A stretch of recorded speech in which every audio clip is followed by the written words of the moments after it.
নমস্কার। আমাদের আজকের গল্প বিষ্ণু পুরাণ থেকে নেওয়া দ্বিবিদ বধ।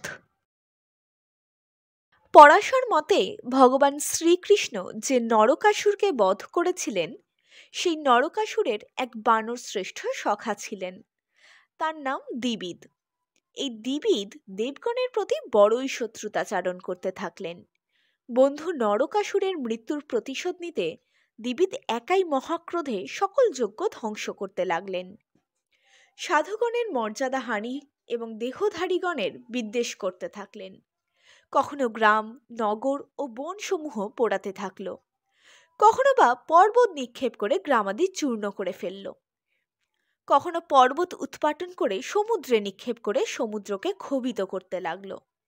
দ্বিবিদ দ্বারা সমুদ্র ক্ষোভিত হয়ে তীরভাগ অতিক্রম করে অতিবেগে তীরস্থিত গ্রাম ও নগরাদি প্লাবিত করে ফেলল। কামরূপী দ্বিবিদ নানা মায়াবী রূপে গ্রাম ও নগরের ধ্বংসের কারণ হলেন। ওই রূপে ওই দুরাত্মার প্রভাবে সমগ্র জগৎ দুঃখপূর্ণভাবে বেদাদি পাঠ ও যাগযজ্ঞহীন হয়ে উঠল। একসময় রেবতী সহ বলদেব মদ্যপান করে বিলাস করতে লাগলেন।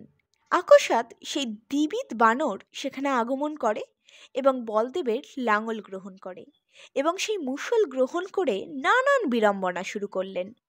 দুর্বৃত্ত দ্বিবিদ বলরামের বাক্য অগ্রাহ্য করেই সেখানকার রমণীগণের প্রতি বিষম ব্যবহার শুরু করলেন।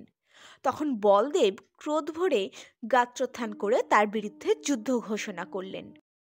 দ্বিবিদ তৎক্ষণাৎ একটা সুবিশাল প্রস্তর তুলে তা বলদেবকে লক্ষ্য করে ছুড়ে দিলেন। বলদেব স্বীয় মুষল দ্বারা সেই প্রস্তরকে ভেঙে সহস্র খণ্ড করে ফেললেন। অতঃপর দ্বিবিদ লাফ দিয়ে বলরামের বক্ষস্থলে এসে করতল দ্বারা আঘাত করতে লাগলেন। বলদেব তৎক্ষণাৎ ক্রোধ ভরে তার মস্তকে প্রহার করলে ওই দ্বিবিদ রক্তবমি করতে করতে মাটিতে পড়ে গেলেন এবং ইন্দ্রের বজ্রাঘাতে বিদীর্ণ হওয়ার ন্যায় সেই পর্বত শিখর সহস্র ভাগে বিভক্ত হয়ে গেল। এই রূপে দ্বিবিদ বানর নিহত হল।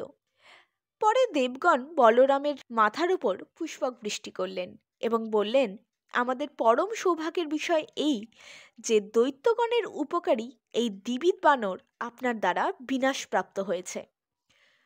পরাশর বললেন, ধরণীধর শেষাবতার বলরামের অত্যাশ্চর্যজনক নানাবিধ লীলি মানুষের পক্ষে পরম কল্যাণকর হয়ে উঠেছিল।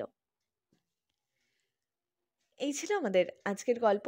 যদি আপনাদের এই গল্পটি ভালো লাগে তাহলে অবশ্যই ভিডিওটিকে লাইক করুন এবং চ্যানেলটিকে সাবস্ক্রাইব করুন।